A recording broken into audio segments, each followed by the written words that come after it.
सो या तुम्हें भी अक्सर अपनी लाइफ में कई बार कुछ डिसीजंस लिए होंगे जो तुम्हें बाद में रिग्रेट हुआ होगा, क्योंकि तुमने उस समय अपने आप को थोड़ा एक टफ गाय या बिग गाय समझ के ले लिए होंगे।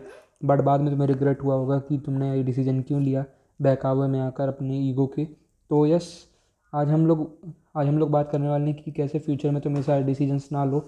एंड और ये सारे के सारे मैं तुम्हें टिप्स देने वाला हूँ with the reference of a book Ego Is the Enemy by Ryan Holiday. और आज की वीडियो में हम 5 मेन टेक अवेज की बात करने वाले हैं जो तुम इस बुक से ले सकते हो। So the first takeaway is to talk less and listen more. I think अगर हम देखा जाए, एक प्रोवर्ब बहुत ही फेमस है that human have human have 2 ears and 1 mouth, there is a reason for it. So I think no, I will not say this, I think. तो फिर उसी हिसाब से तुम्हें भी क्या नाम है अपनी लाइफ पे हमेशा कंट्रोल रखना चाहिए। You should listen to more, you should listen to the wise. Of course अब इसकी गलत फहमी में मत आना कि हमें क्या नाम है कभी बोलना ही नहीं चाहिए किसी से कुछ, क्योंकि अगर तुम कभी किसी से कुछ बोलोगे नहीं तो फिर तुम्हारा नेटवर्क कभी बिल्ड नहीं होगा। And if you are not having a good network and not having deep relationship with people, you are not gonna go far, because network is very important and human relations also. So you should talk only when it is worth talking and talk only when it is necessary. Now the second takeaway of the book is to be or to do. So in this there has been a talk about the John Boyd. He was a fighter jet pilot. You know, the people who fly those fighter jets in war and all. So in this, the John Boyd was a very great the pilot of this fighter.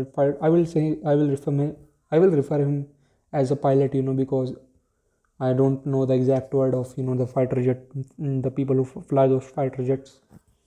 So he was a really great person in this profession, and he really made a lot of contribution. However, as most of us, as even you, won't know his name even after making such a great contribution, and even John Boyd knew it himself.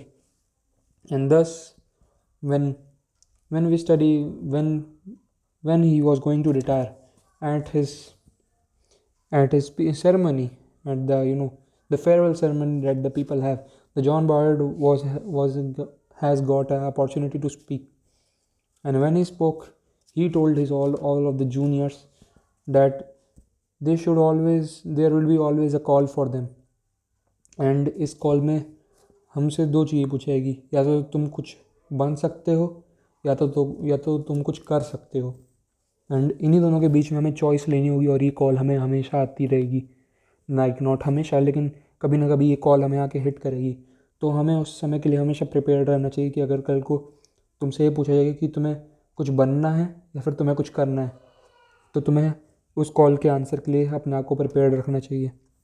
And now moving on to the third point is, and I think is the most important point of this whole book, is to become a student. Now becoming a student is the most fundamental most thing in order to destroy your ego, because ego पूरा का पूरा अपने basis इसी पे चलता है कि उस आदमी को सब आता है, उससे ज़्यादा कोई नहीं जानता, and he is better than others. तो अगर तुम एक स्टूडेंट बन जाते हो तो तुम अपना ईगो अपने आप ही तोड़ देते हो, क्योंकि तुम उस समय you don't fight back, if you just defencelessly listen and you just try to gain as much wisdom as possible, and that is what makes you different. क्योंकि believe me or not, डिफेंसलेसली आदमियों को सुनना एक ego वाले बंदे के लिए मुश्किल है। एंड जब मैं कहता हूँ कि लिसन करना, तो फिर तुम्हें उन लोगों को सुनना चाहिए जिनकी तुम रिस्पेक्ट करते हो।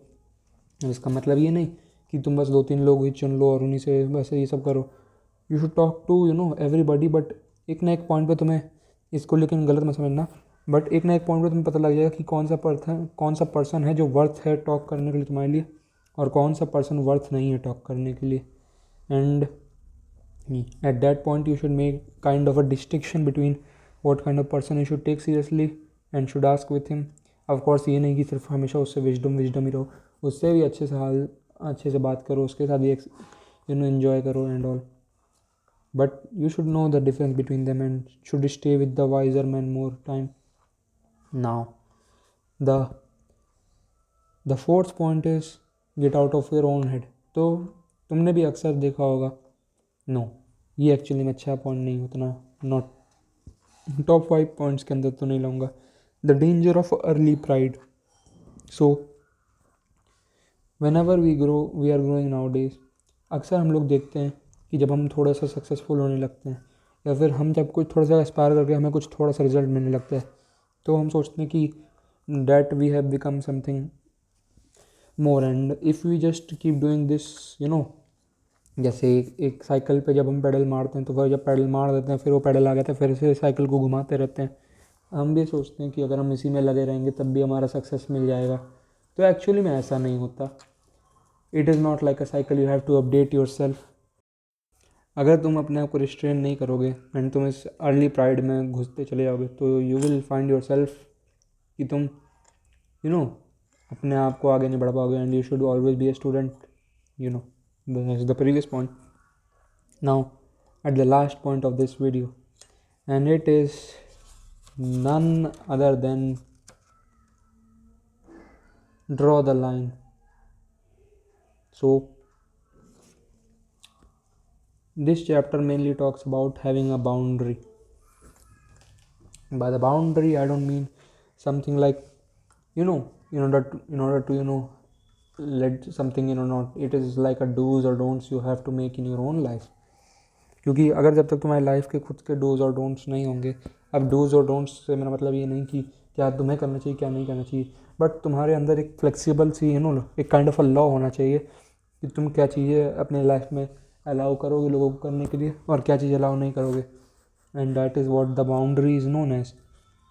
सो you should have the boundary in order to have the self respect of yours to yourself, but not with ego. अब इससे क्या फ़ायदा होगा, तुम्हें पता होगा कि तुम क्या सही कर रहे हो क्या नहीं सही कर रहे। And make sure that the boundaries are made very carefully or else they will destroy you. And that is all for today video. Thank you for watching.